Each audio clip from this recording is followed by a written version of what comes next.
días. ¿Cómo están? Gusto verlos. Bueno, hoy vamos a cambiar un poco de tema. Bueno, cambiar y no. Tenemos dos temas, uno de seguimiento y otro tema nuevo. Está con nosotros Octavio de la Torre y nos va a hablar del Buen Fin, que ya viene. Entonces va a ser la invitación al Buen Fin. Y por otro lado le pedí a Citlali, porque hemos estado trabajando en lo que mencioné el día de ayer, que es que en todos los estados de la República sea delito penal el acoso, cómo se tiene que hacer eso, quién debe participar, qué es lo que estamos haciendo, y además de una campaña que, como les comenté, vamos a desarrollar a partir del 25 de noviembre, que justamente es el Día contra la Violencia hacia las mujeres. Bueno, vamos primero con Octavio y luego Citlali.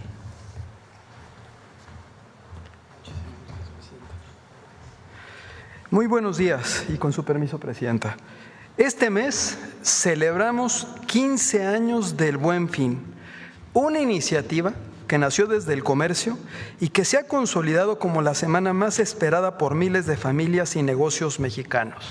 Este 2025, del 13 al 17 de noviembre, se va a llevar la fiesta, que es aún mayor y que queremos que tú, dueño de negocio familiar, empresario y empresaria del sector comercio, servicios, turismo, pero fabricante, artesano, productor, médico, hospital, universidad, escuela, experiencias turísticas, sean parte de la fiesta comercial más importante del año. Recuerden, porque cada año esperamos el Buen Fin y más que nunca.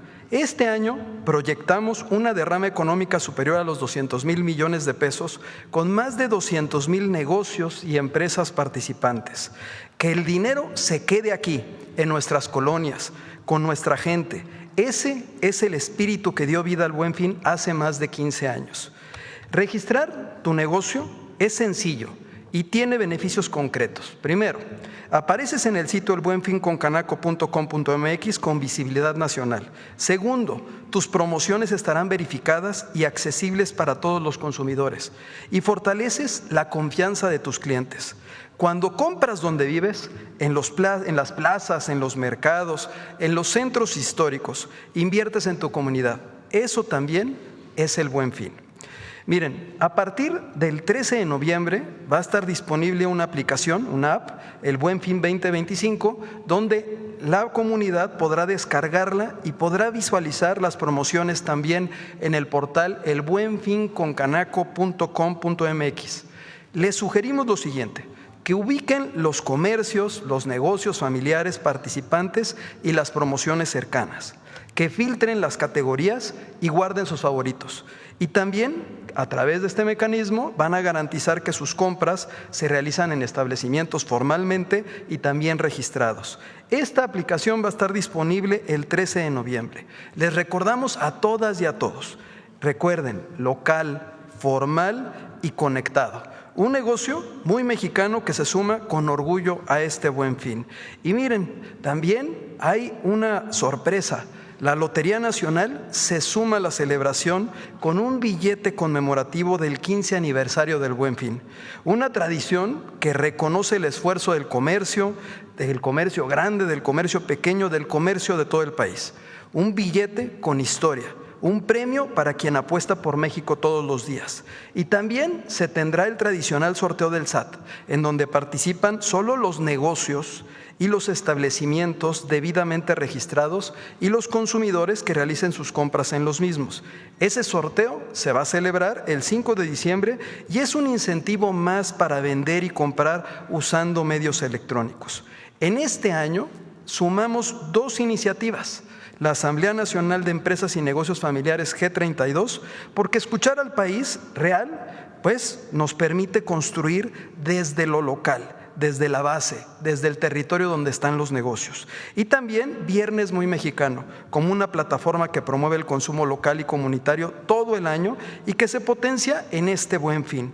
Recuerden, lo que funciona cada viernes también lo multiplica este fin de semana, porque no hay nada más poderoso que el comercio de barrio con espíritu muy mexicano. Y recuerden también, los negocios que se han registrado en el Viernes Muy Mexicano y en la gran escapada del Buen Fin del Turismo también tendrán la oportunidad de participar en este Buen Fin. Tenemos dos videos, uno que nos recuerda las primeras fiestas comerciales del Buen Fin, que hacíamos en las cámaras de la frontera, en la Cámara de Frontera de Saltillo, en Ciudad Juárez, en Mexicali, Tijuana, Matamoros, Reynosa, Nogales, por mencionar algunas de las ciudades, y tenemos nuestro video tradicional. Adelante, por favor. Mi vida, ya me llegó el aguinaldo. Vámonos todos al Paso. ¡Sí! Al Paso. ¿Y las líneas? ¿Y el seguro? Además, con el dólar tan caro, tu aguinaldo nos alcanza más comprando en Juárez. Porque con tu compra en esta ciudad, conservamos nuestro empleo. Ahorras tiempo y dinero. Además, aquí nuestro peso sí vale. Tenía razón. Si en Juárez compramos, todos ganamos.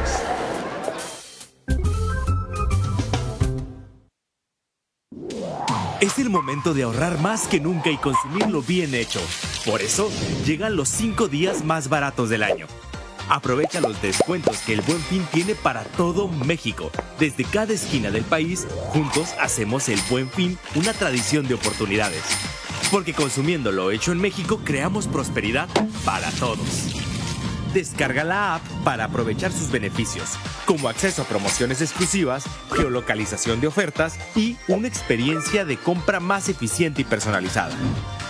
Aprovecha las ofertas que le da oportunidades a lo hecho en México. No te pierdas las mejores promociones del Buen Fin. Descarga la app. Cuando participas en el Buen Fin, apoyas el crecimiento de México. Unidos, hacemos crecer la economía. Pues a nuestros más de 2 millones de compañeros y compañeras integrantes de nuestra organización, comerciantes, turisteros, prestadores de servicios, pero también fabricantes, artesanos, productores, dirigentes de cámaras de comercio, y a nuestros compañeros dueños de negocio de sector específico de todo el país, los invitamos a que se sumen a la fiesta comercial más importante del año. Una fiesta que les da visibilidad a sus actividades, pero también democratiza las oportunidades. Les recordamos, regístrense en el Buen Fin con canaco.com.mx, suban sus promociones, difundan que son parte del Buen Fin 2025 y recuerden, la mejor venta es la que se hace en equipo. Cámara, negocio y gobierno, unidos para mover la economía local, la de barrio, la de cada colonia. Que este Buen Fin hagamos historia con cada venta, que cada cliente y cada comunidad ejerza ahí su poder adquisitivo y compren los locales que se encuentran en su domicilio. Porque comprar lo hecho en México, recordemos, es comprar lo que está mejor hecho. La verdad es que queremos agradecer sinceramente a usted, Presidenta, y por su respaldo constante, y al equipo de la Secretaría de Economía por impulsar con dedicación y compromiso este programa. Extendemos también nuestro reconocimiento a las y los integrantes del sector privado que conforman el grupo de trabajo, a todos y a todas. Felicidades por estos primeros 15 años de trabajo en equipo que hoy celebramos con orgullo. Muchísimas gracias. Gracias. Gracias, Presidenta. Sí, claro. Gracias, buen día a todas, a todos. Con su permiso, Presidenta. Primero queremos decirle a todas las mujeres mexicanas, niñas, jóvenes, mujeres en general, que no están solas, que cuando vivan algún tipo de violencia es importante denunciarlo y que sepan que hoy hay una presidenta que les cuida y una secretaría que trabaja todos los días para ello. Y aprovechar, con su permiso, Presidenta, también para hacerles un llamado a los hombres, a que pensemos todas esas conductas, actitudes, acciones que han quizá se han normalizado con el tiempo y que en realidad son parte de estas expresiones machistas o que incomodan o que violentan a una mujer, y recordar que el abuso sexual es un delito. Queremos presentarles este plan integral contra el abuso sexual, de algunas acciones que hemos venido realizando en la Secretaría y otras indicaciones que la Presidenta, como ayer aquí lo informó, nos ha dado. Si le dan a la siguiente. Bueno, el objetivo es fortalecer toda la respuesta institucional, sobre todo en la atención y procuración de justicia hacia las mujeres, que las mujeres se sientan más seguras, que denuncien de manera mucho más ágil y por supuesto que también la sociedad abrace un cambio cultural donde podamos convivir hombres y mujeres de una manera distinta y con respeto. Siguiente. Lo primero, como lo hemos dicho, pues buscamos que el abuso sexual sea un delito grave, que sea sancionado en todas las entidades de la República. La presidenta nos ha solicitado buscar la forma en que las denuncias sean mucho más ágiles, que las mujeres puedan denunciar cuando viven algún acoso o abuso sexual de manera mucho más rápida y que se disminuya esa ruta cuando hay una denuncia y estamos trabajando en ello para presentarlos aquí lo más pronto posible. Obviamente queremos pues fortalecer que esta denuncia busque la mayor protección de las mujeres. Siguiente. Bueno, nada más, digamos, para información, en el Código Penal Federal, en el artículo 260, el abuso sexual es considerado en varias, digamos, conceptualizaciones. Son los actos sexuales, manoseos o tocamientos obscenos que recibe una mujer, obligar a la víctima a presenciar un acto sexual o exhibir su cuerpo, tocamientos que representan actos explícitamente sexuales o que obligan a la víctima a representarlos. Y en el Código Penal Federal hay dos agravantes: cuando hay violencia física en este abuso sexual, la pena es mucho más grande, y cuando esta violencia se ejerce a una persona, digamos, vulnerable o a una persona menor. En el Código Penal Federal la sanción es de 6 a 10 años de prisión y hasta 200 días de multa. Siguiente. Informarles pues que hemos realizado este primer mapeo, como la presidenta nos instruyó, de ubicar cómo está en los códigos penales o si existe en el Código Penal este delito. En 19 entidades federativas de la República existen amplios criterios, digamos, para fortalecer este delito con diversas agravantes. En cada entidad de la República hay diversas agravantes, que significa que si este abuso lo comete un servidor público es mucho más alta la pena, o las distintas situaciones en las que se comete. En 9 entidades de la República se tipifica, pero no necesariamente vemos fortalecido este tipo penal, y en 4 se tipifica, pero no se deja claro exactamente qué es abuso sexual. Entonces, lo que nos ha instruido la presidenta es, con esta revisión, buscar que los delitos sean… en 4 entidades. Buscar que los delitos, que el delito de abuso sexual sea similar en todas las entidades de la República, para que la sanción sea contundente y para que las mujeres sepan que pueden denunciar cuando viven esta situación. Siguiente. Para ello, informarles que hemos venido trabajando desde que la presidenta envió las reformas constitucionales y locales que protegen a las mujeres y que garantizan hoy la existencia en diversas leyes para sus derechos, en la revisión, armonización y homologación de las leyes en cada entidad de la República, para que las mujeres tengan acceso a sus derechos de manera similar según en el estado en el que vivan, que muchas veces es dispar. Hemos trabajado con todos los congresos locales y con el Congreso Federal, y con la senadora Malú Michel y la diputada Anaís Burgos, presidentas de las comisiones de igualdad de las cámaras federales. Teníamos ya justo convocado para el 13 de noviembre una reunión con las presidentas de la Comisión de Género de cada entidad federativa para revisar en general otras leyes, pero priorizaremos ahora esta ruta de homologación o de tipificación de este delito. Siguiente. Aprovechar, hemos estado dándole seguimiento. La presidenta nos instruyó desde el primer momento en el que se aprobaron estas reformas que se armonice en todas las entidades de la República. Vamos a seguir dándole acompañamiento con los distintos congresos locales para que en todas las entidades federativas esta protección legal exista de la misma forma. Siguiente. Muchas gracias. Bueno, y el otro punto es justamente generar campañas que promuevan mayor denuncia. Muchas veces las violencias que vivimos las normalizamos o no sabemos que son violencia o no sabemos incluso que son un delito. Entonces, bueno, estamos construyendo esta campaña que nos ha encargado la presidenta para sensibilizar qué es violencia y cómo promover más las rutas de atención y de denuncia. Recordarles que tenemos la Línea Nacional de las Mujeres 079 opción 1 y estamos fortaleciendo los protocolos para que se atiendan, se canalicen de la mejor forma estos casos de abuso sexual y violencia que se reciben. Siguiente. El cuarto punto es fortalecer, justamente creo que es el mayor reto al que nos hemos enfrentado, que ministerios públicos, fiscalías, jueces, juezas actúen con perspectiva de género y con sensibilidad cuando una mujer acude ante dichas autoridades. Desde marzo firmamos un convenio con la Comisión Nacional de Tribunales de la República que convoca a todos los presidentes de los tribunales locales y estamos trabajando en la mano para esta mejor garantía de justicia. Y ahora, a raíz también de este plan, pues estamos buscando la Conferencia Nacional de Procuración de Justicia que reúne a todas las fiscalías de los estados para trabajar en que este proceso de denuncia sea más rápido, siguiente, y en poder capacitar pues al personal de dichas espacios o autoridades. Siguiente. Bueno, entonces buscamos capacitar, fortalecer, que exista formación especializada con ministerios públicos, fiscalías, jueces y en general todas las autoridades de procuración de justicia.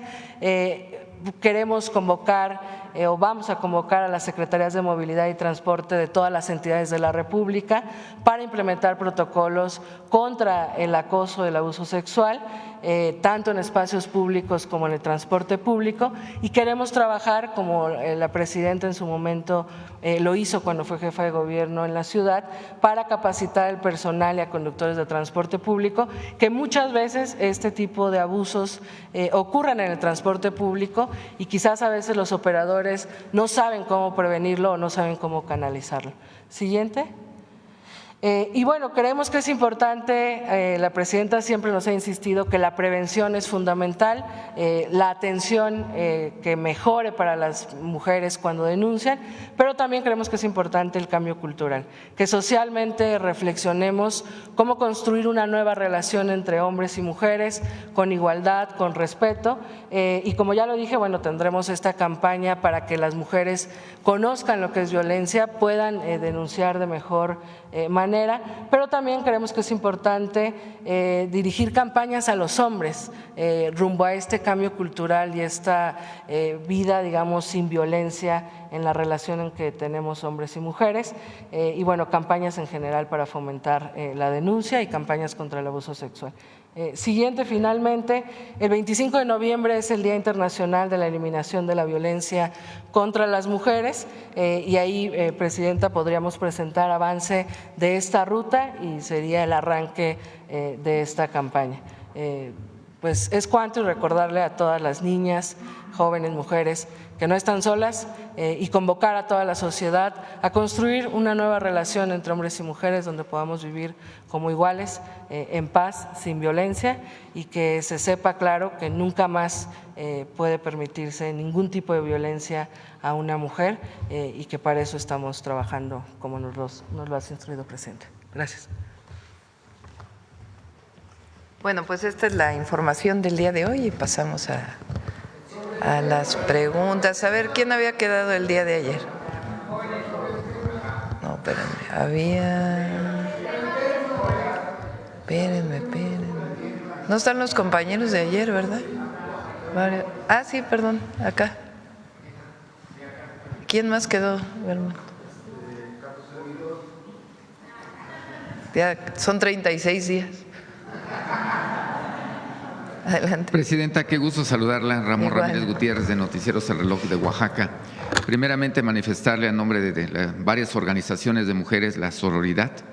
Me lo pidieron el día de ayer que sabía que iba a tener la oportunidad de platicar frente a usted de la sororidad de los oaxaqueños, de las oaxaqueñas, principalmente por la situación que usted vive. Ellas sí le creen. Y creo que es lo importante para las mujeres, creerles. Y bueno, después de esto, presidenta, En Oaxaca seguimos la situación de los conflictos agrarios, pero resulta relevante una situación muy positiva que acaba de suceder el pasado fin de semana, que retornan en Guadalupe Victoria, del municipio de San Juan Juquila Mijes, después de 9 años de estar, muchas familias, 63 familias retornaron a su hogar. Es una situación histórica para los oaxaqueños. De ahí yo sé que participó la Federación, participó el Estado.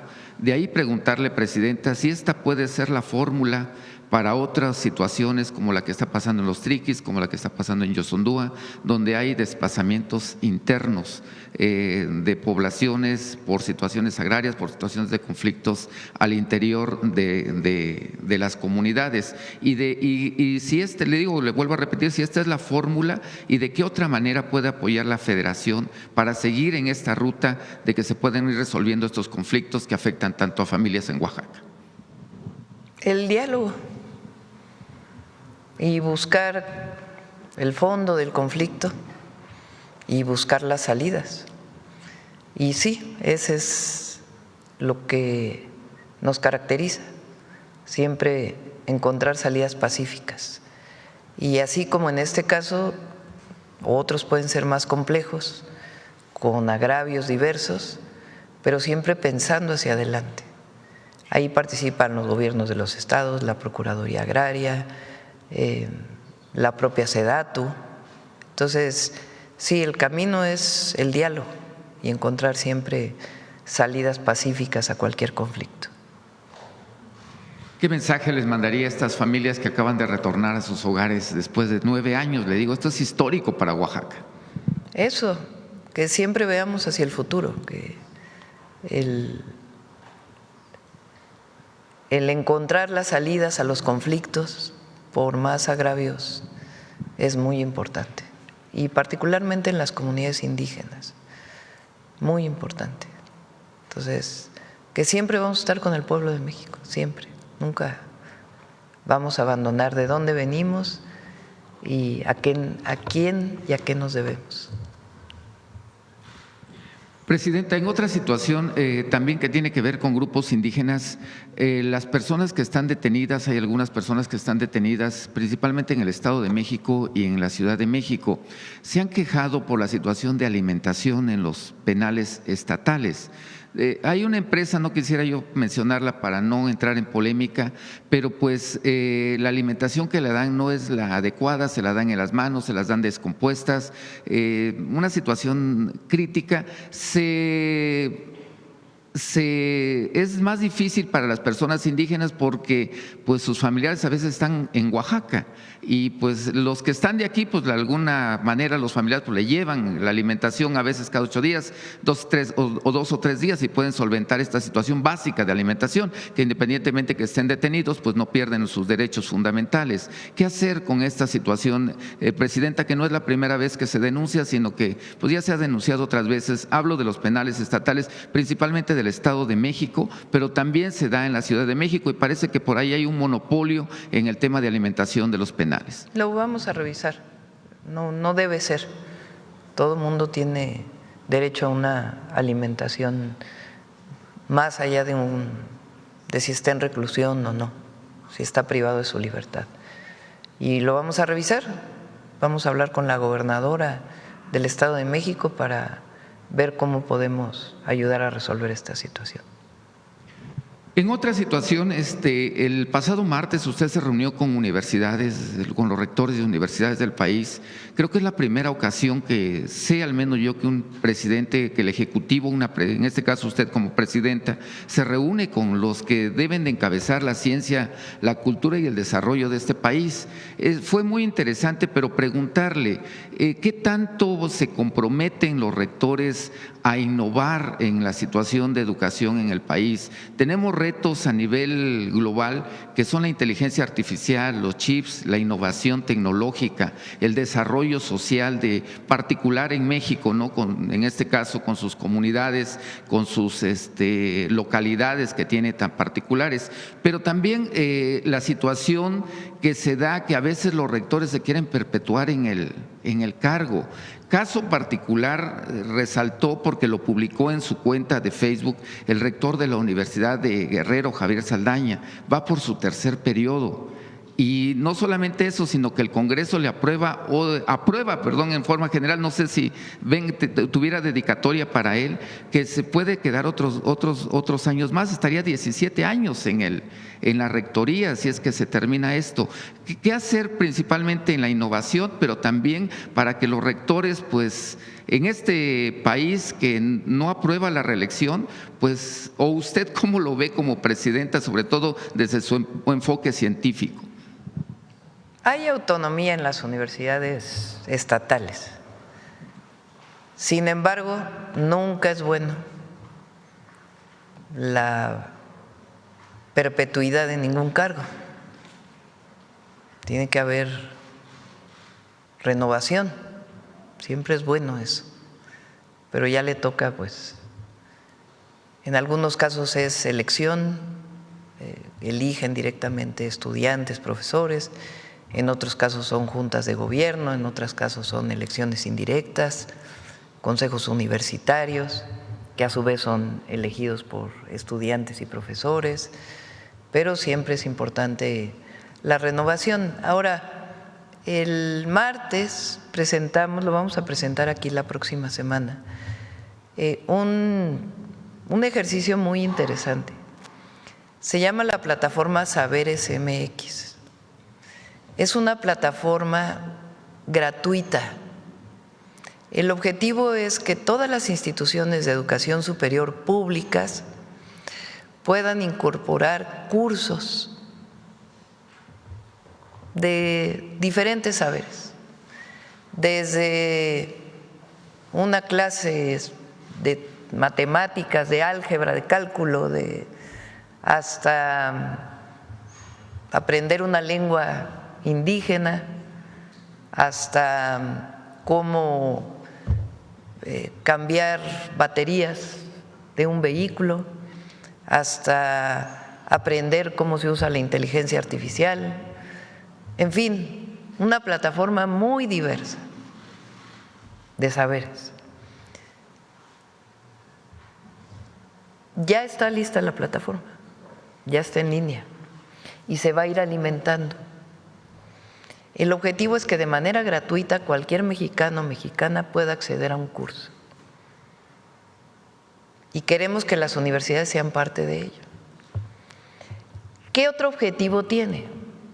Hoy vamos a ir el Tecnológico de Tláhuac, porque vamos a presentar un curso de inteligencia artificial y manejo o administración de datos para jóvenes totalmente gratuito, presencial para 10,000 jóvenes y a distancia para el que se quiera inscribir. Ahora es muy común que la certificación del conocimiento no la den las universidades, sino empresas, que tienen su derecho a hacerlo. Sobre todo las empresas vinculadas con la informática o con el conocimiento de los datos, todas las empresas que conocemos, que son muchísimas. El objetivo es que también las instituciones públicas además de dar un título por haber estudiado una carrera universitaria, puedan certificar conocimientos, la propia institución pública. De tal manera que se abre el acceso al conocimiento para quien estudie en la universidad de manera presencial o en el tecnológico, en la educación superior pública, pero también en línea. Y que quien lleve un curso, lleve los exámenes del curso, pueda certificarse en el curso. Y eso abre la posibilidad para todas las edades. Si alguien de 70 años, 80 años quiere aprender a usar una computadora, pues ahí puede estar. O las nuevas técnicas de cómo subir un documento a una nube o cualquier otra cosa que hoy se desarrolle, o cómo usar la tecnología, pero también, como digo, aprender desde inglés hasta purépecha. Es una plataforma grande de saberes, humanísticos, científicos, técnicos, de información, y que sean las propias universidades e instituciones públicas y la propia Secretaría de Educación Pública quien certifique estos conocimientos.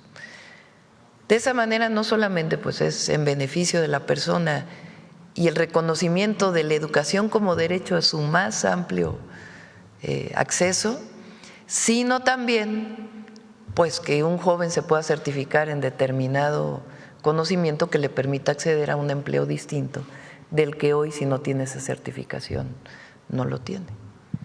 Entonces es un ejercicio muy importante y solo se puede hacer con la colaboración de las instituciones públicas. Si no, pues difícilmente un grupo lo podría estar haciendo.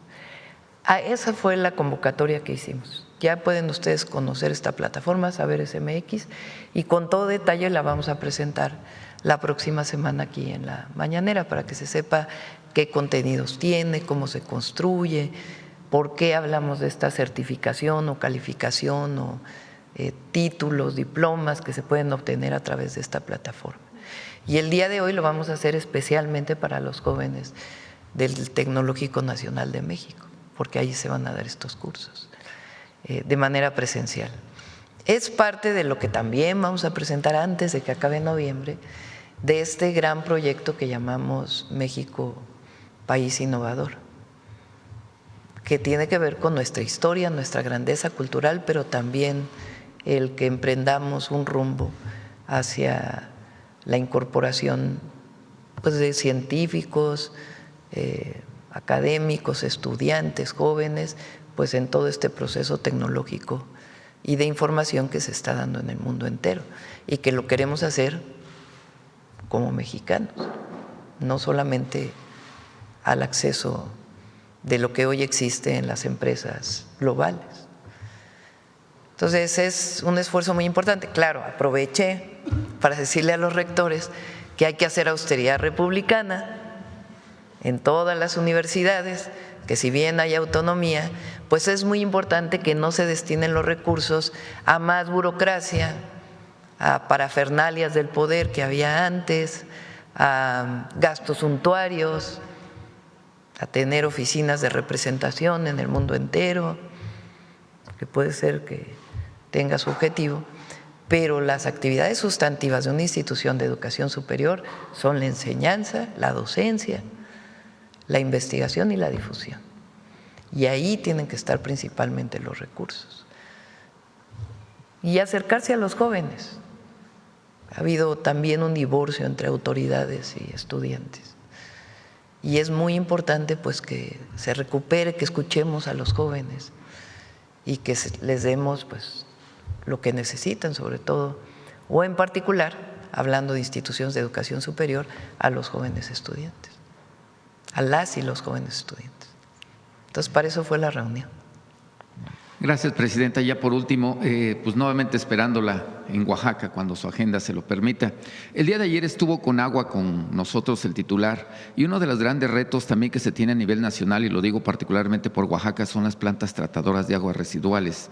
A nivel municipios, a veces a algún municipio no le alcanza, sobre todo en Oaxaca, que son 570, realizar su planta tratadora de aguas residuales, aunque tienen la intención de sanar a los ríos. Mi pregunta es si podría haber algún recurso por ahí extraordinario para poder aplicar tal vez a colonias, tal vez agencias, hacer y sobre todo la situación de usted, que nuevamente resalto que es científica, apoyarse de alguna universidad para que tengamos innovación en plantas tratadoras de aguas residuales. Son muy costosas y muy difíciles de operar para los municipios las actuales que se están realizando y por lo consiguiente pues no son a veces viables económicamente, pues que ojalá lo pudieran considerar en el presupuesto 2025. Hablo por muchos municipios, lo sé que me están escuchando, pero particularmente por Tlaxiaco, donde se necesita urgentemente una planta tratadora de aguas residuales.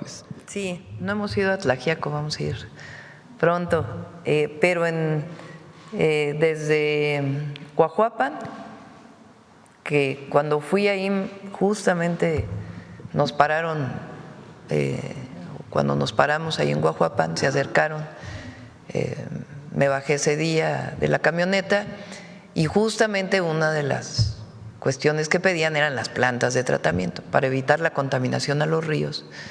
y también pues eso significa mejor acceso al agua potable. Y entonces estamos haciendo un programa de plantas de tratamiento justamente en la zona. Tienes razón, no solamente es la construcción de la planta, sino la operación, que a veces es muy cara para el municipio y se abandonan. Entonces también es parte del proyecto. ¿Cómo vamos a hacer que esas plantas sean financiadas para su operación?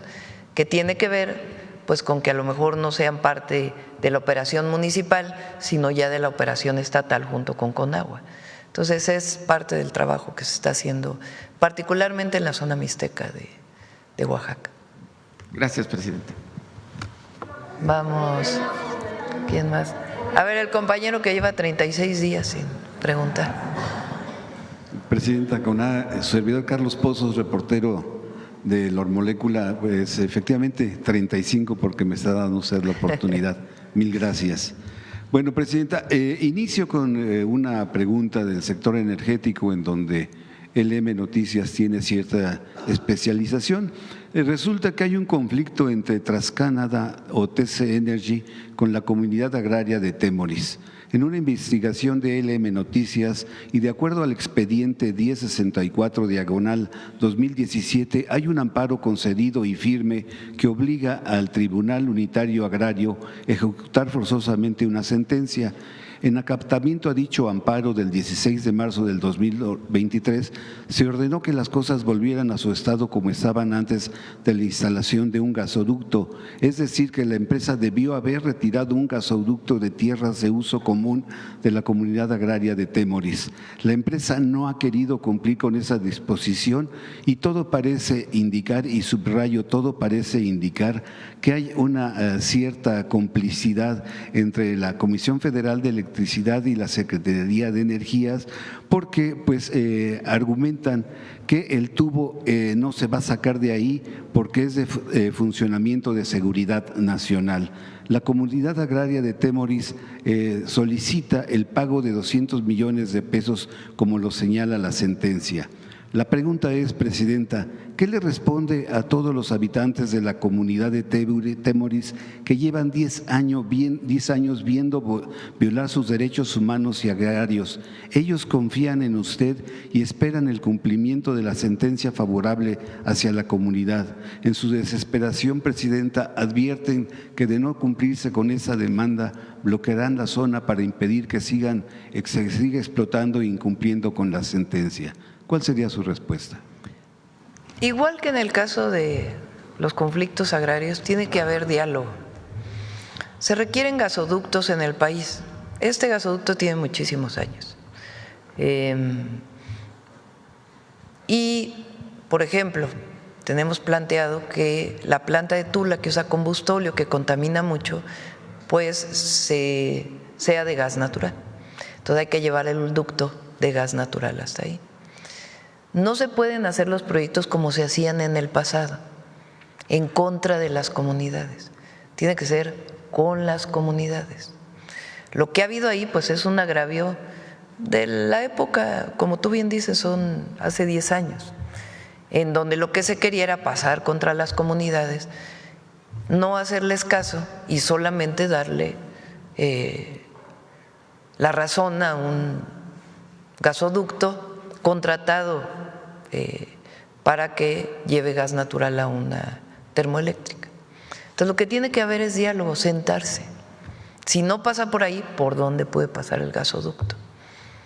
Entonces eso es lo que les digo, que no vamos a pasar nunca por encima de una comunidad indígena, jamás. Para eso además hay consulta indígena o consulta pública, y lo que se tiene que hacer es hablar y decir qué necesidad tenemos. ¿Es factible que pase por aquí? No, no es factible que pase por aquí. Bueno, ¿por dónde puede pasar? Para que la comunidad de Tula, los habitantes de Tula se puedan beneficiar de una planta que tenga gas natural, o que los habitantes del sureste se puedan beneficiar de que haya gas natural. Entonces, nunca pasar en contra de las comunidades, sino sentarse a platicar. Ahora, cuando ya hay una sentencia, pues hay que revisar la sentencia. Pero lo que hay que establecer son las condicionantes para que pueda haber el paso de uno u otro acción que beneficia a otra población. porque así es en este caso. Y siempre se puede lograr. Yo estoy convencida que siempre se puede lograr cuando no actúas en contra de una comunidad. Claro, muy distinto a cuando es un beneficio privado, que también hay que hablar con las comunidades cuando hay un proyecto privado, si se quiere o no se quiere.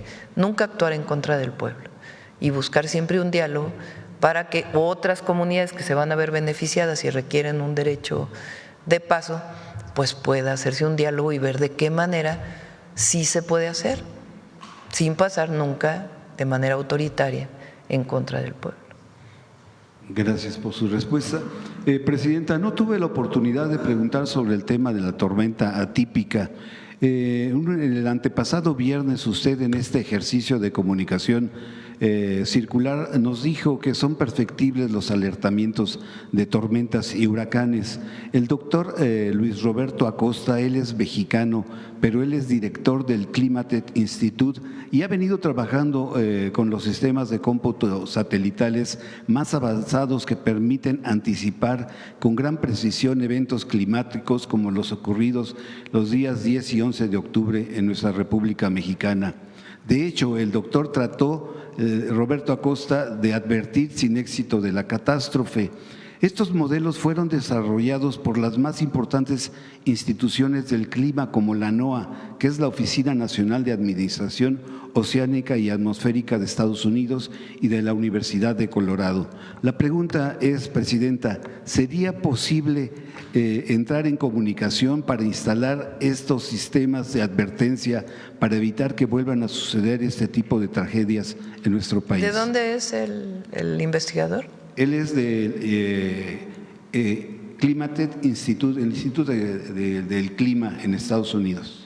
Sí, pues que entre el meteorológico en contacto con… Luis Roberto Acosta. Sí, para el meteorológico, que es parte de lo que estamos trabajando, se requiere mayor número de mediciones y también, o mayor instrumentos de medición, vamos a ponerlo así, y también de procesamiento de datos, porque a veces es demasiada información.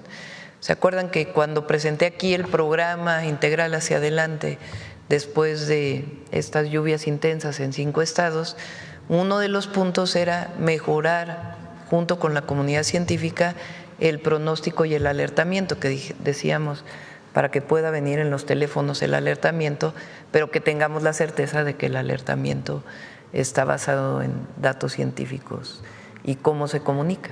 Entonces, esta es una parte, lo está desarrollando Rosaura, la secretaria de Ciencia, Tecnología e Innovación, y le pedimos que entre en contacto con él. Bien, Presidenta, la gobernanza y la gobernabilidad en el país requiere de la participación de sectores como la iniciativa privada, que aquí está el presidente de la Concanaco, y de los trabajadores, entre otros sectores. El CCE habrá un relevo de presidente de Francisco Cervantes en la segunda semana de noviembre. Ya se registraron, o se registrarán más bien, los aspirantes del 6 al 11 y podrán hacer proselitismo del 14 de noviembre al 5 de diciembre. Son 4 los candidatos: Juan Cortina, expresidente del CCE, José Medina Mora, expresidente de Coparmex, Julio Carranza, expresidente de la Asociación de Bancos de México, y Sofía Belmar, expresidenta de la Asociación Mexicana de Instancias de Seguros. Presidenta, es tiempo de mujeres. ¿Por quién sería su simpatía no, en la próxima dirigencia? No, que decidan las y los empresarios, eso no nos corresponde a nosotros, no son aquellos tiempos donde el presidente decidía quién estaba en cada lugar. Y finalmente, Presidenta, me adelanto al 20 de noviembre, que pues como me está tocando cada 35 días, pues no me tocaría preguntarle. Entonces me adelanto a las festividades del 20 de noviembre, cuando se cumple un aniversario más de la Revolución Mexicana, que me prometió mayor justicia, libertad, igualdad y democracia para todos los mexicanos. También habrán de cumplirse 120 años desde que el presidente de Estados Unidos, Woodrow Wilson, ordenó a su general John Pershing, con más de 10,000 efectivos, organizar la primera misión punitiva con el pretexto de capturar a Pancho Villa en Chihuahua. Los lamentables hechos en Michoacán donde recientemente asesinaron al empresario limonero Bernardo Bravo y al expresidente municipal de Uruapan, Carlos Manso. A estos sucesos, Caroline Leavitt, que es la vocera, aseguró que presidente Trump valora la coordinación con su gobierno en materia de seguridad. Textualmente dijo: puedo hablar en nombre del presidente y decir que estamos presionando continuamente a México para que haga más por combatir el tráfico de drogas y los carteles de la droga dentro del país. Estamos colaborando con ellos en todo lo que podemos. La portavoz hace esta declaración luego de que la cadena NBC asegura que el presidente Trump está planeando ataques militares en contra de instalaciones y líderes de cárteles de la droga en territorio mexicano como parte de su campaña del narcotráfico en el Caribe y el Pacífico. Usted ha dicho aquí que eso no va a suceder.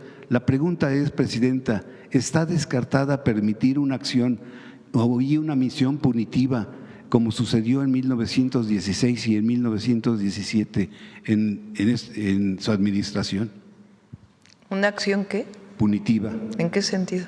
El que envíen tropas, así lo hizo en 1916 el presidente Wilson, y ahora pues no se enviarían tropas, se enviarían drones, es lo que se ha dicho en la cadena NBC. ¿Está descartado? Estoy leyendo un libro de Felipe Ávila, que es el director del Instituto de las Revoluciones, ¿no?, sobre Carranza, un personaje, un héroe, un dirigente de la Revolución Mexicana que tiene sus claroscuros, pero muy interesante, se lo recomiendo, la historia de Carranza. Bueno,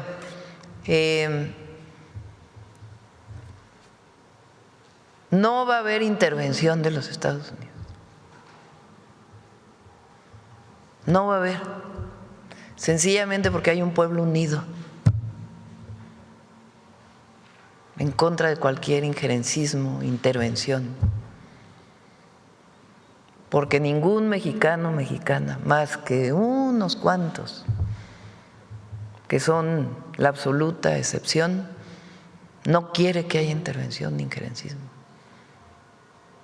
Pero segundo, hemos privilegiado el diálogo y tenemos un marco de entendimiento con el gobierno de los Estados Unidos que no incluye bajo ninguna circunstancia el injerencismo, la intervención, sino la colaboración y la cooperación. México es un país libre, independiente y soberano. Y así debe ser. Los principios con los que se negocia con cualquier gobierno extranjero parten siempre en nuestro movimiento y a quien representamos, que es al pueblo de México, de la no intervención. Además, ya lo dije una vez aquí, si llegara a haber una amenaza real que no tenga que ver con estas filtraciones o supuestas filtraciones, porque ni filtraciones son, en algún medio internacional, pues tenemos el himno nacional, ya lo dije, un soldado en cada hijo te dio. Muchas gracias, Presidenta, por la oportunidad. El otro día me criticaron porque dije que habían violado, me dijeron, ¿no? Ya ven que están esperando a ver qué dice la presidenta para sacar un tuit en este instante, a ver qué dice la presidenta para poder escribir, a ver cómo la criticamos. Entonces dije, un soldado y una soldada en cada hijo te dio. Y dijeron que estaba violando el himno nacional. Bueno, a ver, vamos. ¿Quién? A ver, la compañera y luego acá. Buenos días, Presidenta. Yaret Arcinega, de Revista Fortuna. Aprovechando que está aquí la secretaria Citlali y que también está Educación, preguntar si en esta parte del cambio cultural se estaría pensando en implementar algunas materias y talleres desde la educación básica para hacer una deconstrucción pues más de fondo para concientizar a los niños sobre esta parte de la violencia, del acoso, de toda esta parte de entre géneros? Noemí, ¿quieres contestar? Gracias. Muy buenos días a todas y a todos. Recientemente, en el mes de mayo, se publicaron los lineamientos para la erradicación del abuso sexual y violencia sexual de las escuelas de educación básica. Ahorita se están armonizando todos los protocolos de las 32 entidades. La Ciudad de México ya está publicado, Michoacán también. Desde la Subsecretaría de Educación Básica se está dando el acompañamiento justo para esta armonización, que comprende estos lineamientos, además de las instancias correspondientes donde las escuelas pueden tener información sobre las dependencias municipales y estatales a dónde dirigirse.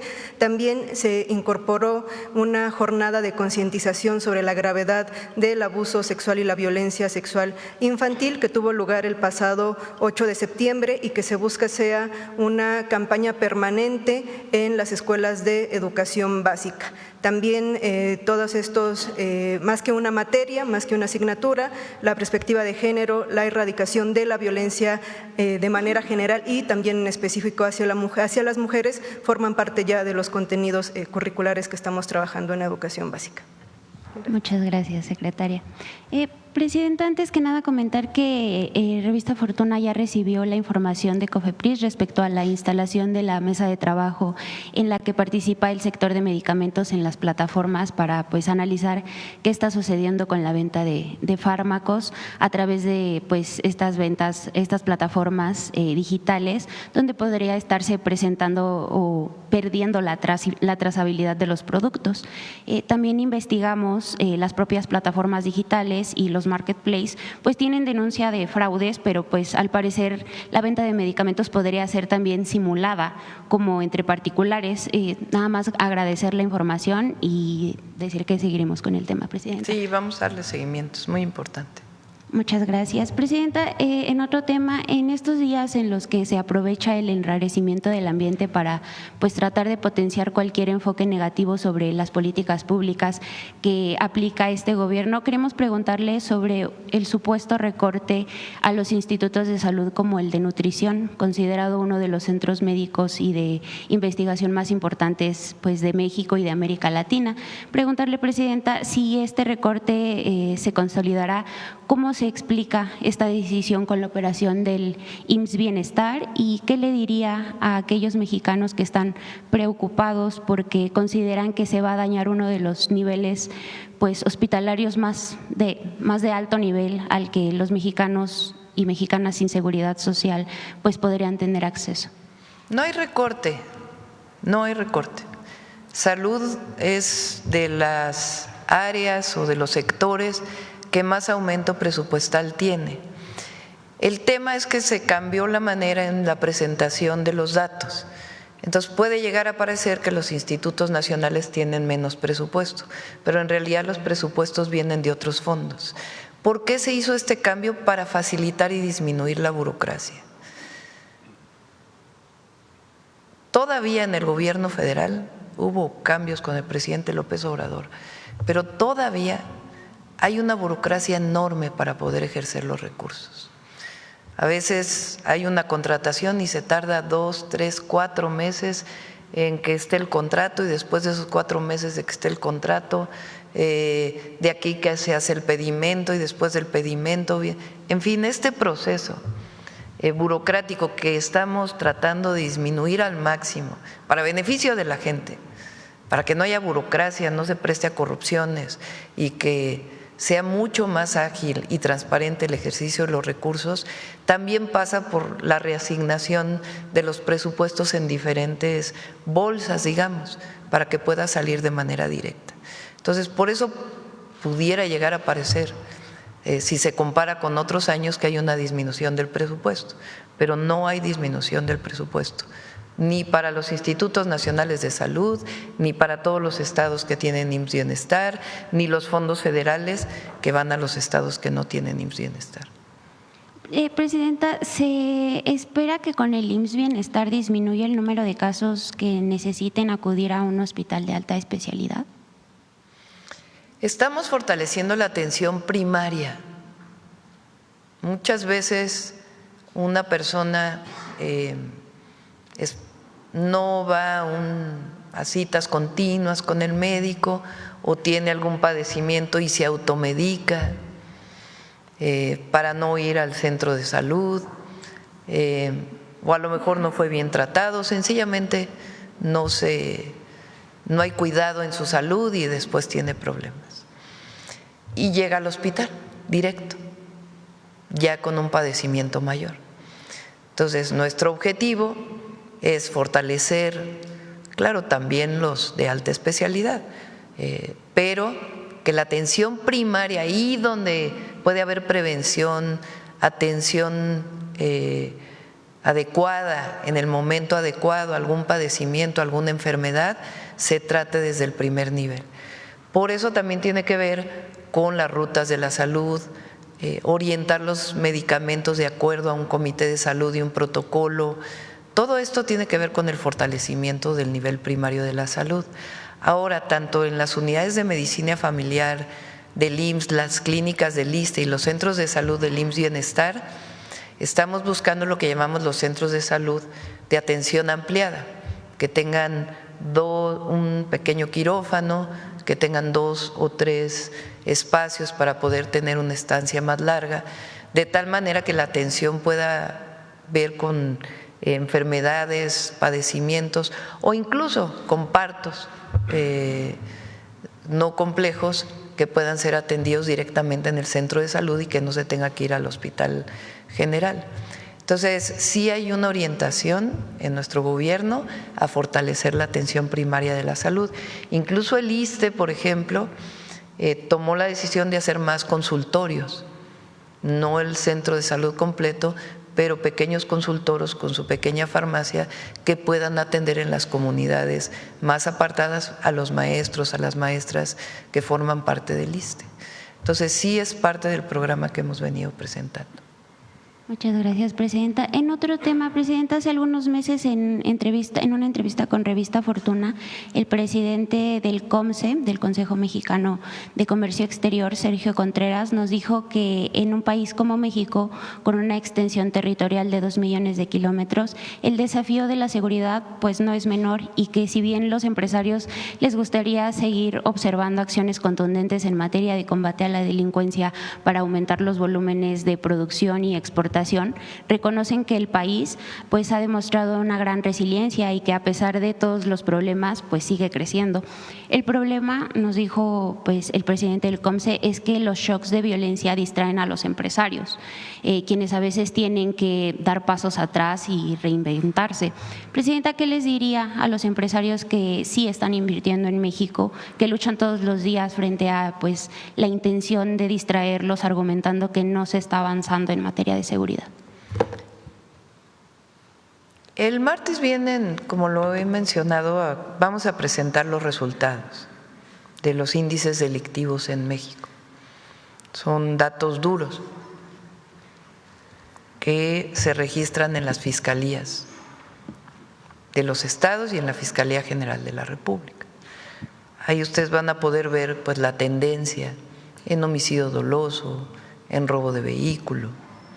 Por supuesto que situaciones como la que se vivió del homicidio del presidente municipal de Uruapan, de Carlos Manzo, pues evidentemente nos alertan y hacen que fortalezcamos nuestra estrategia de seguridad.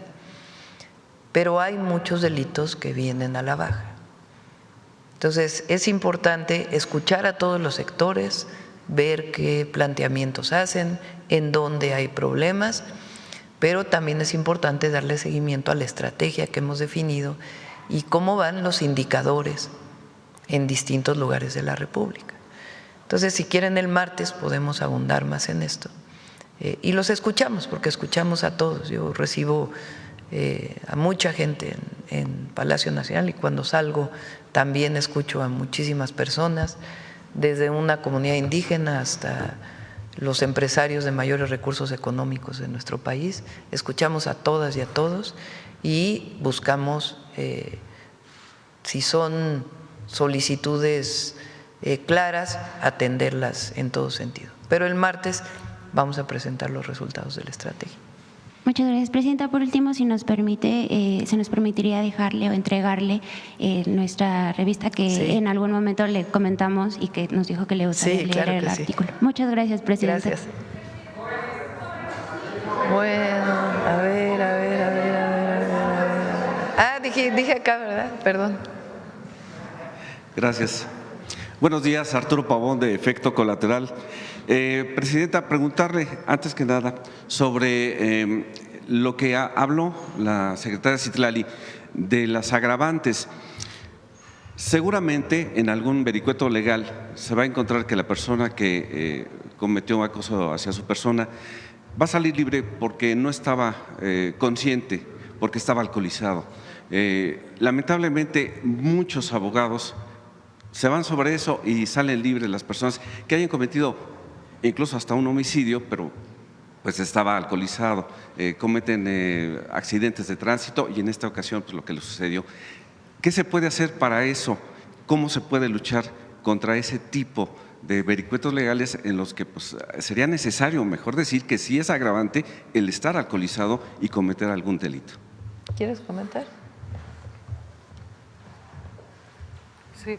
De hecho, en algunas de las legislaciones locales es agravante que se cometa un abuso sexual en condiciones de, ya sea de alcoholismo o de abuso de alguna sustancia. Entonces, justamente por eso esta revisión que nos ha encargado la presidenta nos permite ubicar todas las agravantes que hay en cada entidad y tener el mejor tipo penal posible, para que no haya ningún vericueto y fortalecer la procuración de justicia, que tiene que garantizarse cada vez más para las mujeres.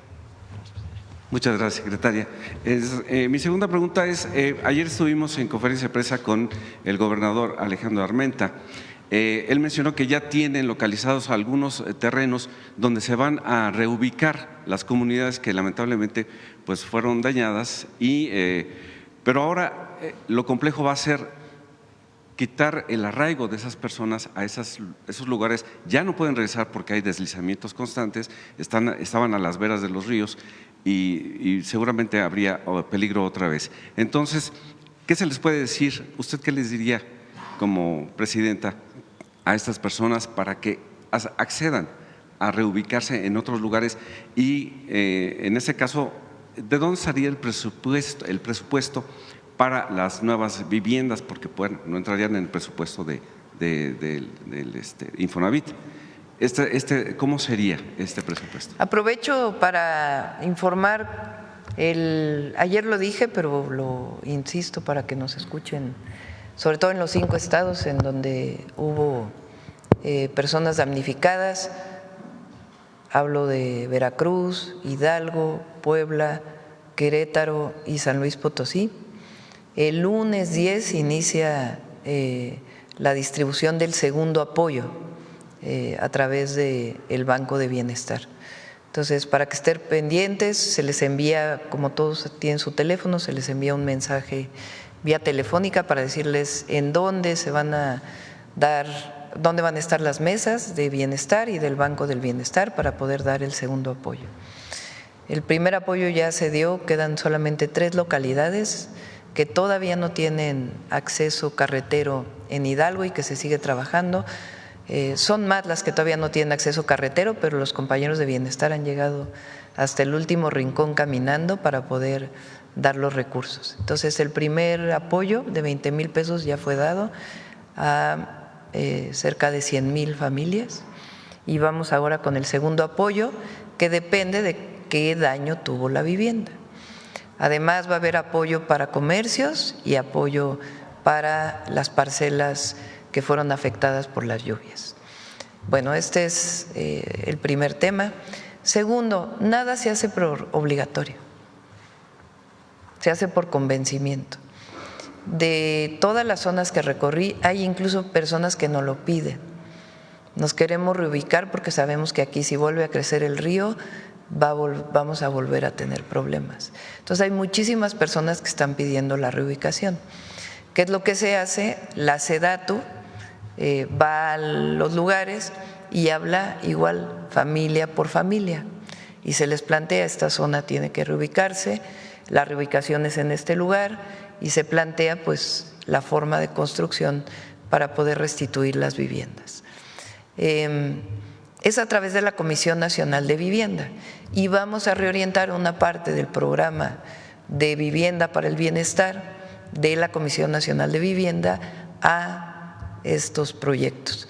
Entonces, en el 2026, una buena parte de los proyectos de la CONAVI van a ser para la reubicación de las viviendas. Si hay personas que están afiliadas al Infonavit, entonces el Infonavit entra de la misma manera para poder hacer la reubicación. La mayoría están convencidos y si hay una persona que no está convencida, no se le puede obligar, sino sencillamente notificarle que está viviendo pues, en una zona de alto riesgo. Muchas gracias. Pues México tiene grandes triunfos en todos los ámbitos y ahora en los Juegos Paralímpicos de Chile pues han tenido un nuevo triunfo los de paratiro. Los de paratiro, Saraí su nombre es Saraí Aparicio y Francisco Illescas, que pues estuvieron en el podio. A ver, Belmont, a ver si es cierto. Felicidades a todos y a todos.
Felicidades.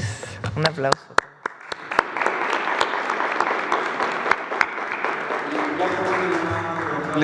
¿Cuándo sería o para cuándo se pospuso lo que se iba a hacer en Los Pinos este lunes pasado? El lunes, ahora sí, el lunes vamos a… muy bien. Muchas gracias. Al Mundial. Sobre el tema, a ver quién, de este lado. A ver, ¿quién vamos a darle la palabra? A ver, a la compañera que nos preguntó. Estoy viendo sus rostros, a ver a quién no hemos… Buen día, presidenta. Eunice Cruz, de NX Noticias. Respecto a la visita del presidente de Francia, preguntar quién de su gabinete la acompaña y qué temas van a abordar.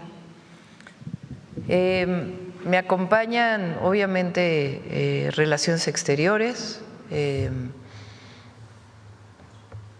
Economía, está Cultura, el INA,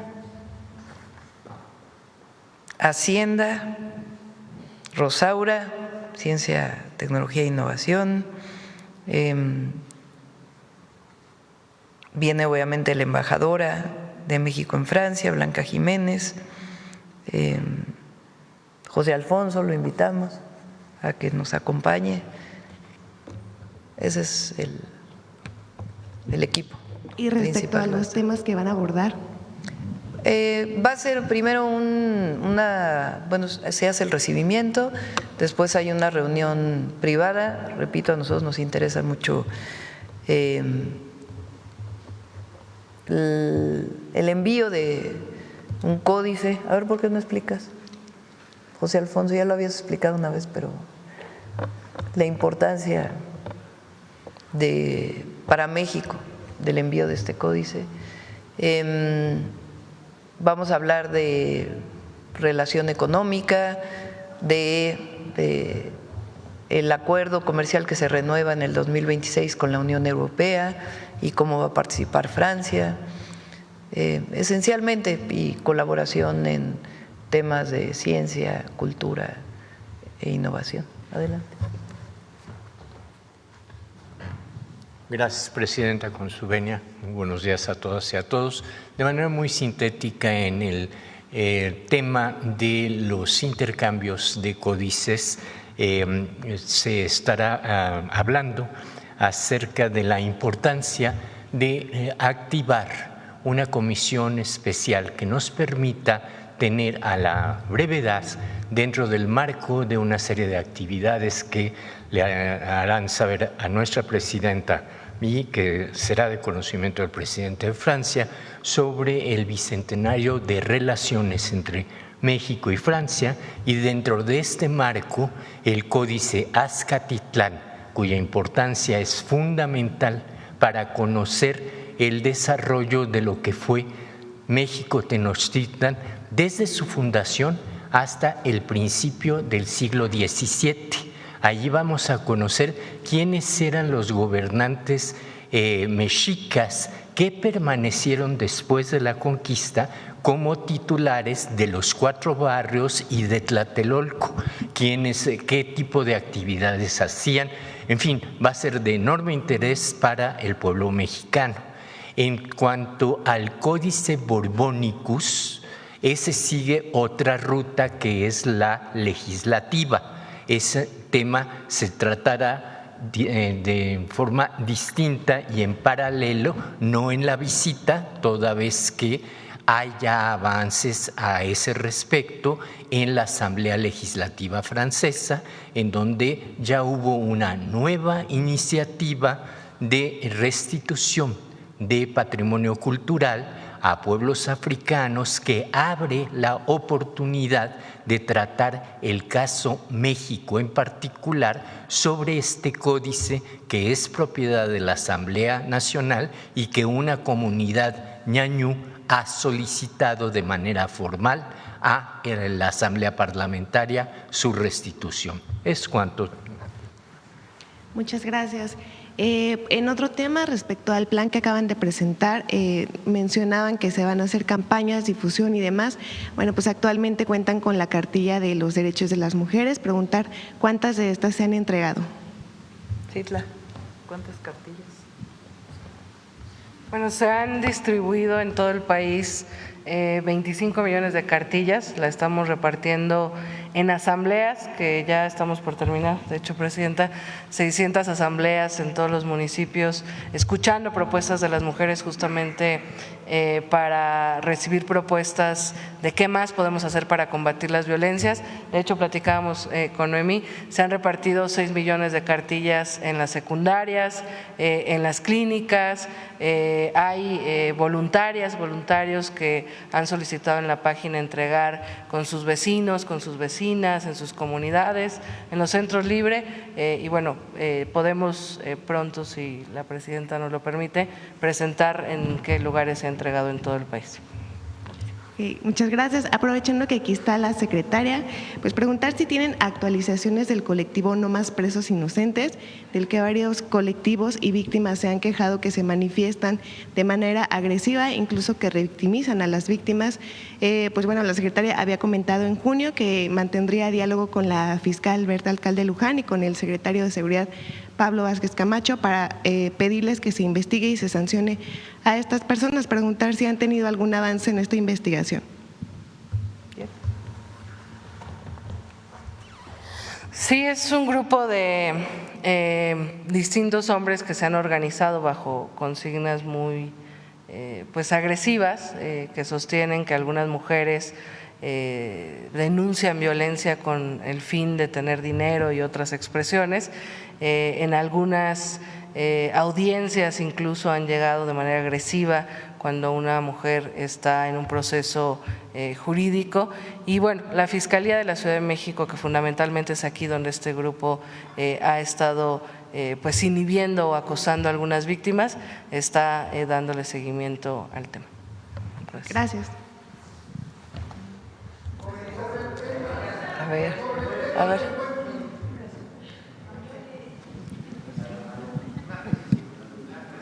Buenos días, Presidenta. Buenos días, Eduardo Esquivel Ancona, de Domo de Cristal. La primera pregunta es, ¿cómo pueden constatar que son verdaderas ofertas ahora en el Buen Fin? Porque hay mucha gente que se queja de que le suben los precios y luego los bajan cuando el Buen Fin y pues queda lo mismo, ¿no? ¿Cómo pueden constatar que es de verdad una oferta para este Buen Fin y los consumidores estén ciertos de que es oferta? Profeco despliega tanto en las tiendas pequeñas, medianas, grandes, en todo el país, y hace una revisión permanente. Entonces, si alguna persona tiene alguna denuncia relacionada con el Buen Fin, de algún engaño, de algún precio que está disminuyendo y no es así, que por favor utilice la línea de Profeco. En una segunda pregunta también quisiera preguntar los resultados del Viernes Muy Mexicano. ¿Qué resultados tienes? Ya llevamos 2 meses, se ha acrecentado los pequeños comercios. A mí me gusta mucho en lo personal esta iniciativa. Adelante. Presidenta, fíjate que le ha gustado a la población. O sea, la segunda edición se empezó a sentir, la población ya buscaba los lugares donde habían los engomados, creció la distribución de engomados, tenemos ya 400,000 engomados repartidos en todo el país, se movieron los registros en línea, hubo sobre todo municipios que ahora registraron más negocios, pero también lo que vimos es que se empezó a contagiar la población, especialmente en las comunidades y en los barrios, al buscar en los negocios que forman parte de su localidad. O sea, se ha generado conciencia de que la soberanía también se hace con la compra y que esa compra que se hace en tu local, en tu localidad, donde te conocen por tu nombre, pues genera también recursos para que se paguen becas, para que se pague renta, para que se pague empleo, para que se paguen sueldos, ¿no? Para que suban distintos servicios. Hoy en día tenemos ya en la página de Viernes Muy Mexicano más de 25,000 negocios registrados con promociones. No los bajamos durante todo el mes, los mantenemos todo el mes y les damos un poco más de impulso con sus promociones para el último viernes. En este caso también en noviembre va a haber un último viernes que va a ser el Viernes Muy Mexicano. Esta segunda edición la enfocamos en generar que se acercaran los derechohabientes al Infonavit para gestionar su crédito de manera directa, sin intermediarios, a través de las plataformas, pero sobre todo que ese crédito lo aprovecharan y lo utilizaran para remodelar su patrimonio, para mejorar su casita, para mejorar su consultorio, su negocio. Y hubo una respuesta muy interesante. Crecieron en ciertas entidades algunos servicios. Fíjense, en lugares que son turísticos, creció en gran parte la parte de registro de negocios que tiene que ver con ferreterías, con servicios de pintura, con productos que están enfocados en mejora del hogar. Y en otras partes que pudiéramos pensar que son más industriales, creció los restaurantes, los servicios de hospitalidad también se subieron médicos. O sea, no nada más se está contagiando al comerciante, al que está en las localidades. Este mes vamos a extender la cobertura y vamos a repartir más de 150,000 engomados más. Y las cámaras de comercio están saliendo a través de la estructura que tenemos para ir repartiendo los engomados e invitando a que se registren. ¿Qué te ayuda a que tu producto sea visible? O sea, no nada más es el objetivo de que logres hacer la compra, sino también tú buscas el propósito de que se puedan ver. Y estamos subiendo productores, fabricantes, y con las plataformas digitales empezamos a implementar un mecanismo para ayudarles a vender. Entonces está siendo muy interesante porque los artesanos, los que tienen hecho en México, pero también hay hecho en Veracruz, Herencia, Tabasco, hay distintos distintivos del país, están aprovechando estos mecanismos para promover. Y va creciendo. ¿Qué tuvimos testimonios? De los negocios que subían, decían en las páginas y nos mandaban, ya vendí, y me buscaron y me encontraron, y también de compradores. O sea, es muy solidario el negocio familiar y es muy solidaria la comunidad. Sí ha sido un éxito. Y sí, también en estos casos, así como en el Buen Fin, Profeco es una gran plataforma para estar vigilando. Profeco venía en la presentación, se mencionaba que tiene un comparativo de precios para el Buen Fin, en donde se pueden estar revisando y comparando los precios. Nosotros replicamos ese trabajo que hace Profeco con toda su estructura, y la realidad es que es un trabajo que hacen muy bien y ha sido muy, muy activo por parte del procurador. Gracias. Muchas gracias. Gracias, presidenta. Por último, quisiera preguntar, presidenta, dos empresas controlan el 90% del mercado de la harina de maíz. Estas empresas pues, son grandes consumidoras es su materia prima, el maíz blanco, y lo están comprando pues, muy abajo del precio por su actitud monopólica. ¿Usted o su gobierno ha podido hablar con estas empresas para que paguen más la tonelada de maíz blanco y pues tenga un arreglo este problema? Ya sabemos que esta cotización del maíz blanco lo mezclan con el maíz amarillo transgénico en la bolsa de granos de Chicago, y entonces viene un problema. ¿Usted, su gobierno, ha podido hablar con estas empresas para que suban pues lo compren a un precio más justo? Sí, de hecho lo están haciendo. El acuerdo al que se llegó con varios productores de maíz es que debido a que el precio del maíz este año por la sobreoferta es muy bajo a nivel internacional, no es en México, a nivel internacional. El mejor precio del maíz es una colaboración triple. Una, las empresas que compran el maíz y particularmente las harineras, son dos empresas mexicanas y una Cargill, que también es Minsa, Maseca, Cargill, las principales, aunque hay otras. Pero que las principales empresas harineras lo compren a mejor precio, que no utilicen el mercado de valores solamente y la puesta en México en sus bodegas como precio, sino que le den más al productor. En algunos, depende mucho, digamos, de el lugar, pero sí están aportando. Y eso fue gracias a que la Secretaría de Agricultura y Desarrollo Rural, el secretario lo sentó y se llegó a un acuerdo.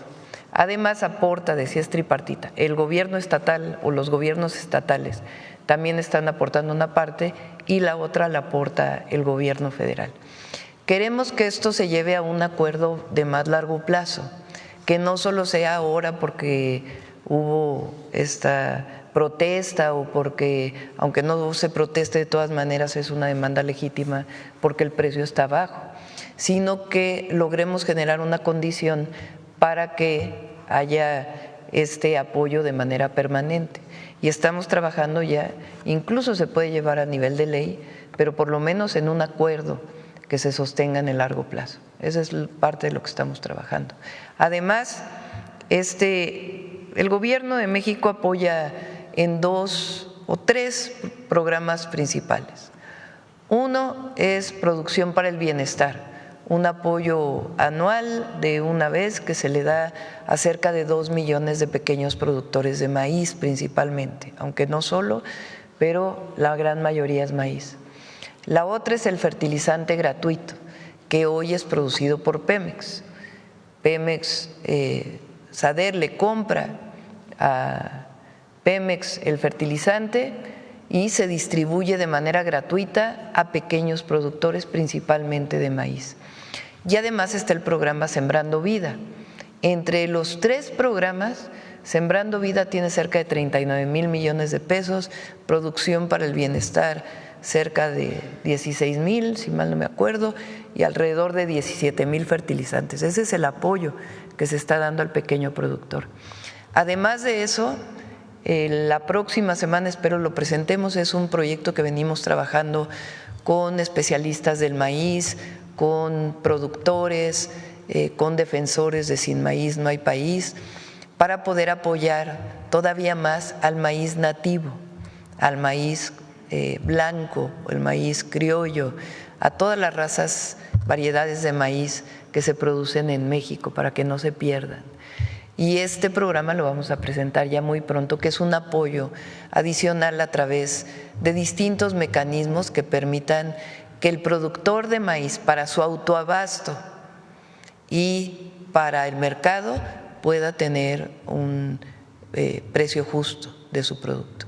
Entonces, eso es muy ambicioso y sí, se le está exigiendo a las empresas harineras que sean parte de este acuerdo de precios más justos. Muchas gracias. Sí. Vamos. A ver, vamos. A ver, Alma, que hace rato que no preguntas. Presidenta, yo quisiera preguntarle a la Secretaría de la Mujer o a usted misma si tienen datos de cuántas denuncias por acoso se han presentado a nivel nacional y si hay una estimación de cuál sería la cifra negra, porque ahí es donde se refleja también la problemática. INEGI tiene una encuesta, ¿tienes los datos del número de denuncias? Sí, hay en lo que va del año 25,070 denuncias por abuso sexual en concreto. Siempre hay una cifra gris, por supuesto, pero por eso parte de esta campaña que la presidenta nos ha solicitado de que las mujeres sepan que pueden denunciar y que deben denunciar para poder acompañarlas en estas violencias. Y de esas denuncias, ¿cuántas llegan a término o cuáles son las que se atienden? Bueno, son en realidad 25,000 carpetas ya abiertas, ¿no? Seguramente denuncias hay más, pero ya como carpetas de investigación que inicia todo el proceso son 25,000. ¿Y sabe usted, secretaria, cuántos acosadores han sido detenidos a partir de estas querellas que se presentan? No tengo el dato a la mano, pero lo conseguimos y se los mandamos. Gracias. Ahora, del INEGI tiene una encuesta donde dice que 45% de las mujeres ha vivido un abuso en México, o sea, prácticamente la mitad. Y lo que queremos con este proyecto no es solamente, digamos, en el papel. Una mujer que vive un abuso en su camino al trabajo, durante el transporte público, en la calle, muchas veces no denuncia porque lleva tiempo. Primero, porque no necesariamente le reciben la denuncia del Ministerio Público. Y después ella tiene que trasladarse al Ministerio Público, dar su información y no necesariamente puede llevar una prueba, sino sencillamente su dicho.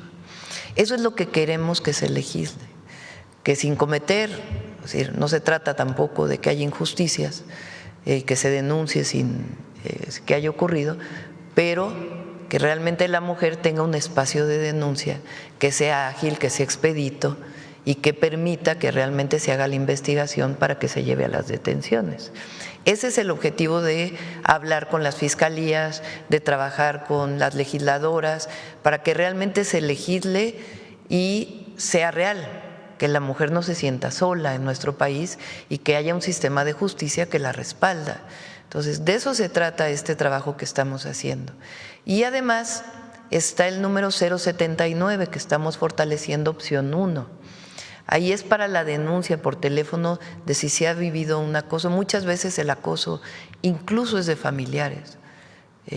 Lamentablemente, digamos, la violencia mayor contra las mujeres, que es el feminicidio, que es quitar la vida de una mujer por el solo hecho de ser mujer, en la gran mayoría de los casos se comete por una persona cercana.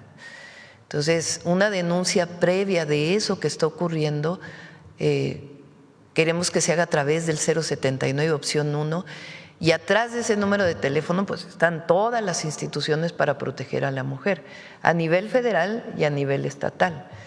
Entonces, que esto que ocurrió pues sirva para que las mujeres realmente no se sientan solas en una situación de acoso, de abuso en nuestro país, y para ello pues tiene que haber instituciones y un gobierno que las respalde. Presidenta, en su caso, son 10 días para que pueda ratificar la denuncia, si no mal recuerdo. ¿Usted ya tiene previsto cuándo iría y en dónde sería? Sí, ayer pregunté a la fiscal, está por decirme, envié una carta con pues todo como son las denuncias penales, explicando todo el caso, y la fiscal de la Ciudad de México, la Fiscalía de la Ciudad de México, está por comentarme si hay que ratificar y cuándo hay que ratificar y cómo. Muchas gracias. Retomando el tema de los productores de maíz, se reactivaron también bloqueos. El acuerdo ha sido con 3 estados, si no mal recuerdo. ¿Qué va a pasar con el resto? Porque siguen exigiendo precio justo para la tonelada, a pesar de todo este apoyo que les están dando. Ya es muy poco, y también, como lo dije el otro día, también hay intereses políticos también en algunos de estos cierres. Y lo decimos responsablemente, porque la mayoría, la gran mayoría, ya firmó con la Secretaría de Agricultura y están por abrirse las ventanillas para poder tener acceso a este recurso, que sería el próximo año. Es decir, ya no puede haber mayor apoyo por el momento para todos aquellos que siguen exigiendo. No, es el apoyo que hemos establecido y es un esfuerzo muy importante que estamos haciendo para poder apoyar a los productores. Por otro tema, Presidenta, sobre esta decisión de la Administración Federal de Aviación de Estados Unidos de reducir el tráfico aéreo en 10%, ¿qué impacto tiene en México? ¿Usted ya le informaron cuál es la problemática que tenemos? Sí, la decisión es debido a este cierre temporal que tienen del gobierno federal, que no sabemos cuánto va a durar, y le pedí hoy en la mañana al secretario de Infraestructura, Comunicaciones y Transportes que nos pudiera hacer una revisión. Todavía no me manda la tarjeta, pero con gusto lo informamos. Espero que no sea afectado tanto México, pero es todo el mundo, no es una situación para México. En ese marco está también pues el anuncio de que iban a quitar también o estaban dando una instrucción a Estados Unidos para lo de las aerolíneas, que ya no vuelen del AIFA. Va a haber reunión la próxima semana con Estados Unidos y esperemos que ahí se llegue a un acuerdo. ¿Para resolver esto de las aerolíneas? Para resolver el tema del AIFA, ¿se acuerdan? Sí. Que el tema de la carga en el AIFA y que estaban planteadas una serie de sanciones. Va a haber una reunión la próxima semana y esperemos que ahí se entienda cuál es la problemática de fondo y se puedan llegar a acuerdos. Por mi parte, solo quisiera preguntarle, en el caso de Movistar, anuncia que sale de México, hoy tiene una intención, pero también tiene un adeudo millonario que con un amparo también la antigua Corte pues había quedado ahí pendiente. ¿Cuál es la exigencia que le haría a esta empresa? Es mucho dinero lo que deben también. Vamos a pedir una tarjeta para que nos digan en qué situación estaba en este momento para poderlo informar. Gracias. A ver acá. Sí, gracias, Presidenta. Demián Duarte, de Sonora Power, la revolución que llegó del norte. Presidenta, le tenemos que preguntar sobre la situación de lo que ocurrió el 1 de noviembre en Hermosillo. Mire, este asunto pues, ha ido creciendo en términos de lo que es la indignación popular en la capital de Sonora.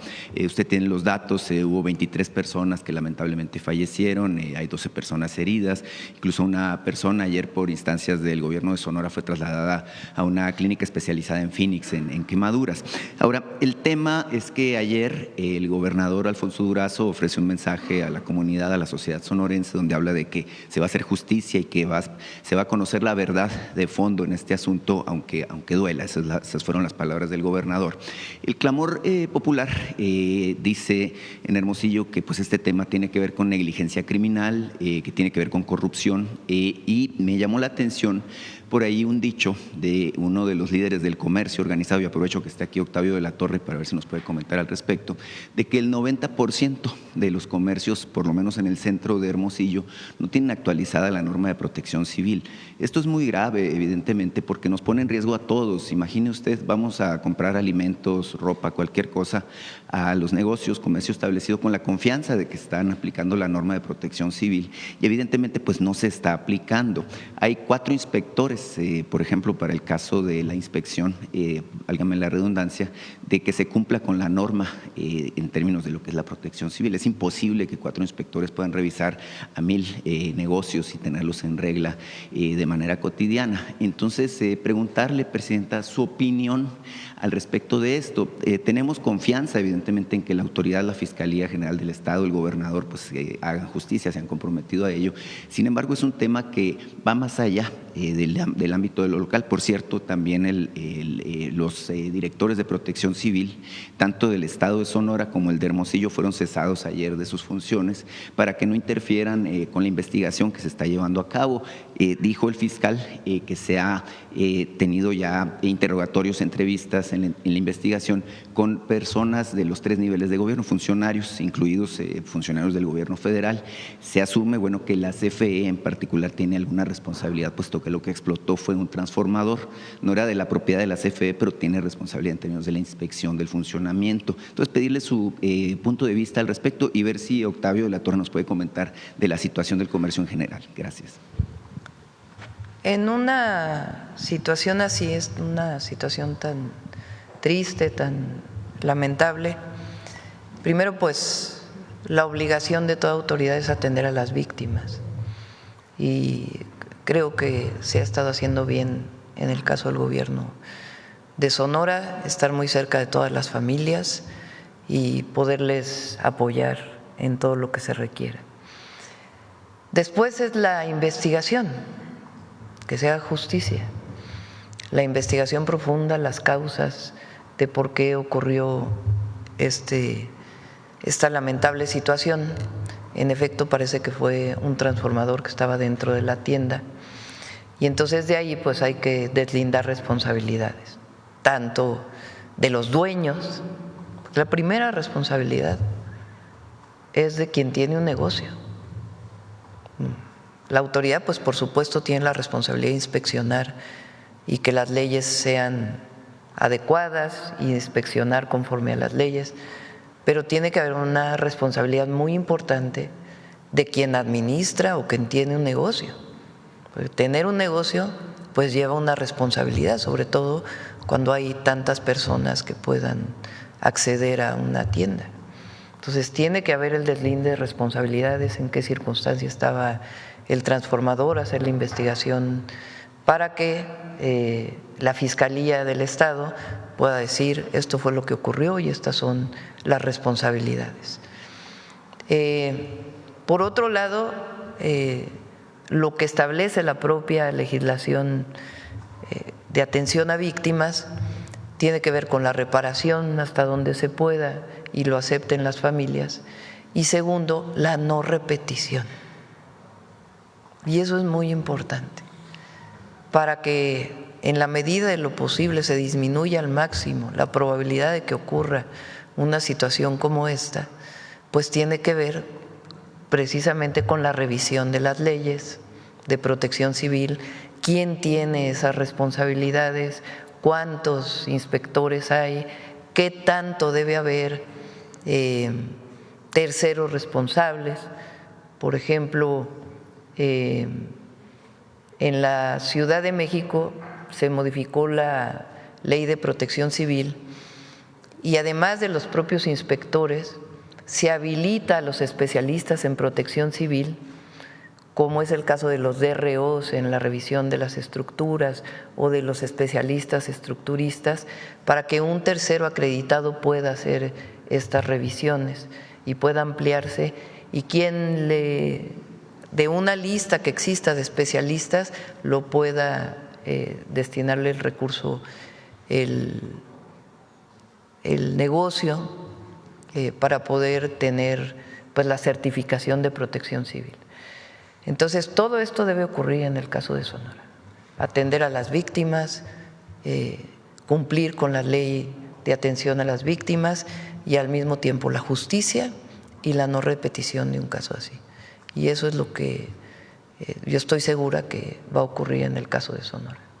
Sí, se conoce que es un caso del ámbito local, evidentemente pues tiene que ver con la situación que se vive en Sonora, en Hermosillo en particular, pero nuestra sociedad pues quedó marcada, Presidenta, por el caso de la guardería ABC, que evidentemente pues fue muy notorio, motivó cambios incluso en las leyes de protección civil. Hay una ley 5 de junio justamente que promueve la garantía de no repetición. Lamentablemente pues pasaron 16 años y se repite un hecho, no en las mismas circunstancias, pero bueno, al final de cuentas es la población civil la que padece las consecuencias con esta situación de muertes, heridos y demás. Evidentemente en Sonora pues necesitamos esta garantía de que haya justicia. E insisto yo, pues hay confianza en que se esté haciendo el trabajo de manera correcta. No sé si será posible que la directora de la CFE o alguien relacionado con este asunto pues pueda ofrecer información al respecto, porque la CFE no ha respondido justamente las dudas que se han planteado al respecto. Sí, todo tiene que haber transparencia y también lo que se requiera de la investigación que está haciendo la Fiscalía. ¿Cómo no? En otro tema, Presidenta, mire, le quiero plantear un asunto que tiene que ver con salud, en Hermosillo en particular, pero es un tema que atañe a toda la región noroeste. Existe un hospital del ISSSTE, que es el Hospital Fernando Carranza. Me hubiera encantado poder hablar con Martí Batres sobre el tema. Es un hospital que en su tiempo se le compró a una institución de salud privada, que es el Hospital San José. Tiene más de 45 años en operación, es un hospital que atiende a los servidores públicos del gobierno federal justamente de Sonora, pero esta infraestructura de la que dispone el hospital pues está rebasada desde hace mucho tiempo, tiene 79 camas de estas que tienen sensables y bueno, tiene un área de urgencias también. Sin embargo, la demanda de servicios es muy superior. Hay 300,000 derechohabientes del sistema del ISSSTE en Sonora y bueno, se sabe que se tiene prevista la reubicación y modernización de las instalaciones de este hospital. Me contactaron justamente los integrantes del sindicato, la Federación de Servidores y Trabajadores al Servicio de los Estados, del Estado, y me dicen, bueno, que ellos tienen una visión un poco distinta y le quieren hacer una propuesta de que se busque la manera de construir en Hermosillo, sí, un hospital nuevo, pero que sea un hospital general de zona. Eso es lo que están planteando. ¿Por qué dicen? Porque actualmente la posibilidad que tienen ante la sobredemanda que hay de este servicio es trasladarse a Sinaloa, a Culiacán en particular, con las complicaciones del caso y con los riesgos, bueno, que ellos asumen que hay respecto a su seguridad. Me dicen que en todo caso agregar especialidades, generar, bueno, esta nueva infraestructura permitiría atender a los derechohabientes no solo de Sonora, sino de Sinaloa y de las 2 Baja Californias, que esto permitiría pues tener la capacidad de atender la demanda de 1,200,000 derechohabientes, que son justamente pues quienes trabajan directamente con el gobierno federal y las distintas instancias.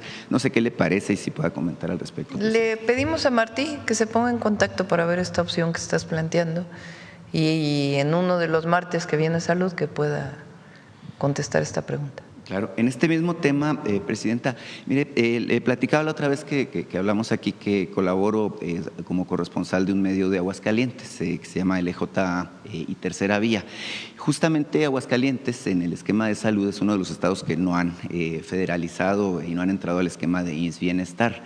La pregunta que me han hecho pues personas, ciudadanos del estado de Aguascalientes es cómo se está abordando justamente el acceso a los servicios de salud como lo mandata la Constitución para las personas ciudadanas de estados, como es este caso, y tengo entendido que hay otros 8 estados, otros 7 estados además de Aguascalientes, que no han entrado en el esquema, válgame pues, de establecer este acuerdo con la Federación. Se hablaba hace 2 días de que justamente Yucatán se incorpora, pero pues hay una duda respecto a qué pasa con los derechohabientes de los servicios de salud en términos de lo que dice la Constitución respecto a esta ausencia que tienen estos estados. Creo que está Durango, Coahuila, Chihuahua, además de Aguascalientes, entre otros. Depende de los estados, firmar o no ser parte del IMSS Bienestar. Siempre es mejor ser parte del IMSS Bienestar, tienen acceso a basificación los médicos, a más recursos, porque se incorporan los recursos federales con los estatales y eficientar pues muchísimos procesos. En el caso de Aguascalientes, pues no han decidido no entrar al IMSS Bienestar. Entonces, todo lo que tiene que ver con la atención a la salud fuera del ISSSTE y el IMSS en Aguascalientes es responsabilidad del gobierno del estado. Sí, cómo no. Bueno, es un tema importante, evidentemente, porque pues los ciudadanos… Va a presentar, lo iba a presentar este martes, pero no había terminado el estudio. Alejandro, salió ahí en un medio de que es mejor el servicio de los estados que no tienen IMSS Bienestar, pero eso es falso. Alejandro iba a presentar 3 gráficas, le dije mejor que sea completo, y lo va a presentar. Este martes viene seguridad y luego viene salud, y se va a presentar este estudio de cómo diferentes indicadores oficiales que incluyen a todos los estados muestran que son mejores los servicios de salud del IMSS Bienestar que los que no están inscritos al IMSS Bienestar. Claro, es importante el tema, puesto que al final del día los ciudadanos de esos estados pues no tienen la culpa, ¿no?, de la afiliación política o partidista del gobierno que esté en el momento pues en esas entidades, ¿no? Entonces, obviamente, es una inquietud reiterada. Pero es una decisión de los gobiernos. Sí, cómo no. Presidenta, por último, mire, le quiero plantear un tema sobre ferrocarriles. Hay un asunto muy interesante de la línea ferroviaria de Coahuila a Durango. Es una vía férrea de casi 1,000 kilómetros de extensión que fue concesionada en 1998 por un periodo de 30 años. Mire, es interesantísimo porque los concesionarios son socios en 50%. Uno es Industrias Peñoles, esta compañía minera, y por la otra mano está Grupo Acerero del Norte, que es la controladora AMSA. Sabemos que esta controladora pues ha estado en problemas, controlada por Alonso Ancira, por cierto, y que está en proceso de liquidación. Bueno, decirle que se vence esta concesión justamente en el año 2028 y que parte de los compromisos de los concesionarios es regresarlas en buen estado y con capacidad operativa. Estas vías, bueno, pues actualmente están realmente muy dañadas, prácticamente han sido saqueadas incluso para venderlas como fierro viejo, pues lo que son las vías del ferrocarril y otros elementos.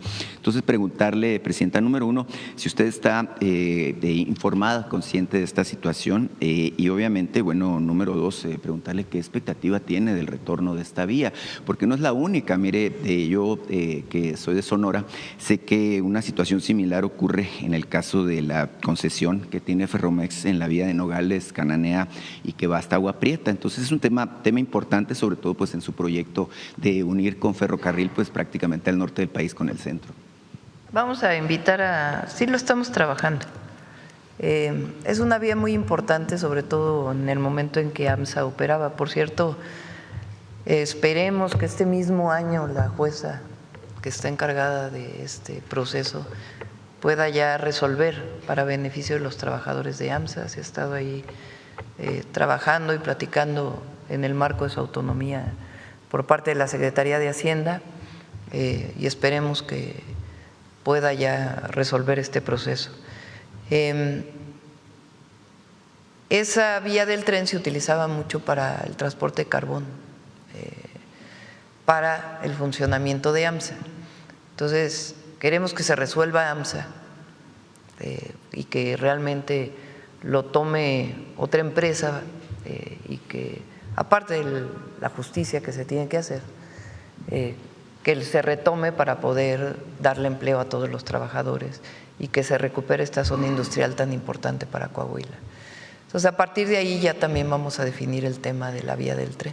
Entonces, en otra ocasión con gusto lo platicamos. Claro, muchísimas gracias, Presidenta. Cerramos. Vamos con Mujeres en la Historia. ¿Por acá? Sí.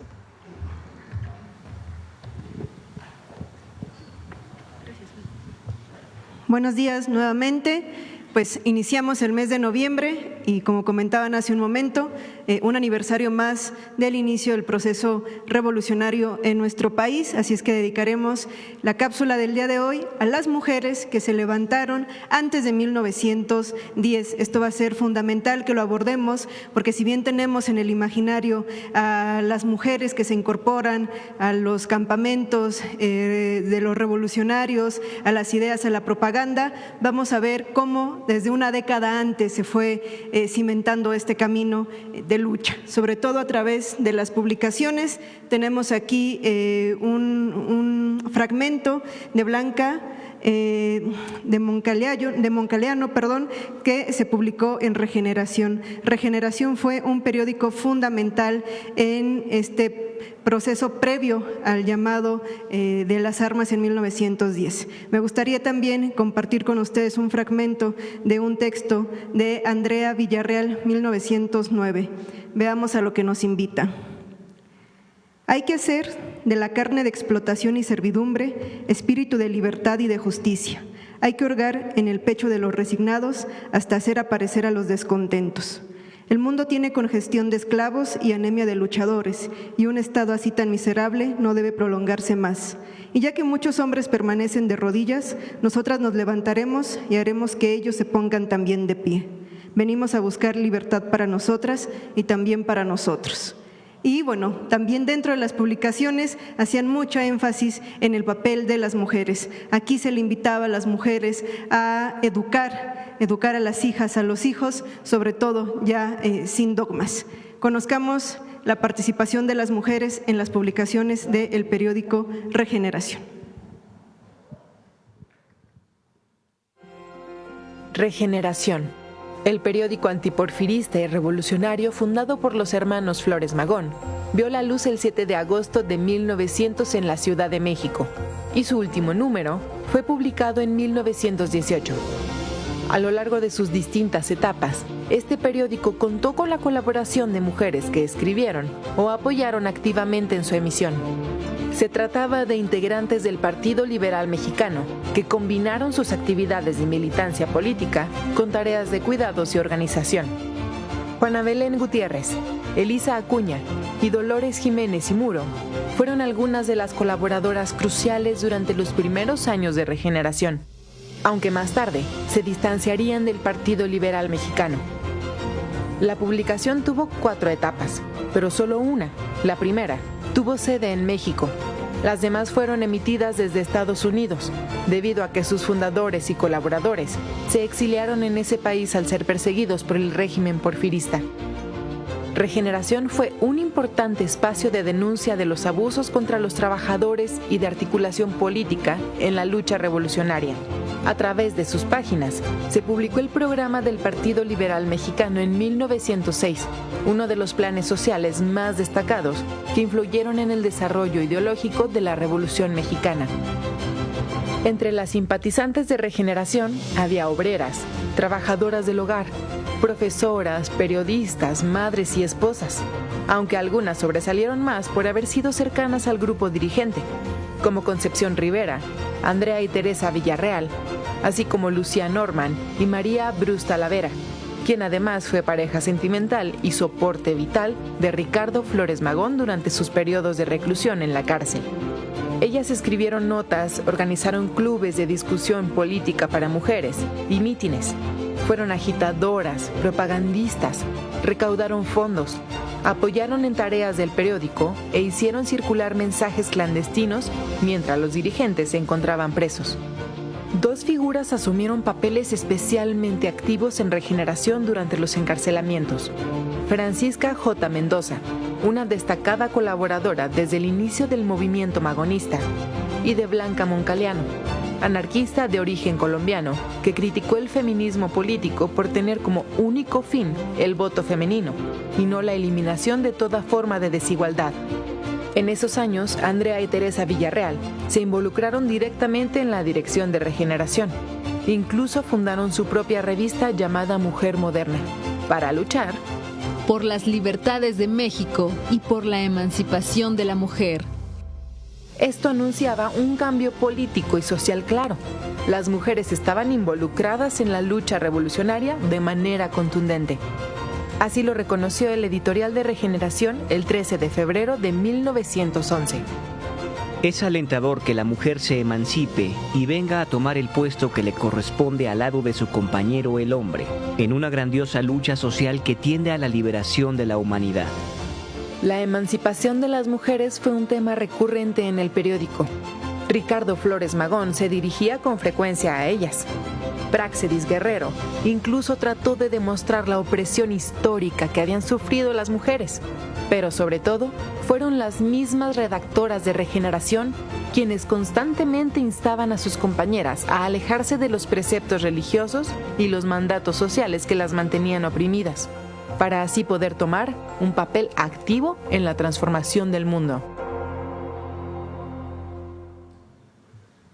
Juana Belén Gutiérrez, Dolores Jiménez y Muro, Elisa Acuña son las más conocidas y de quien ya hemos presentado particularmente una cápsula en esta sección, pero hoy nos llevamos otros nombres: Teresa y Andrea Villarreal, María Talavera Bruz, Margarita Ortega, otras tantas mujeres que también contribuyeron no solamente al periódico Regeneración, sino también a nuestra revolución social. Muchas gracias. Gracias.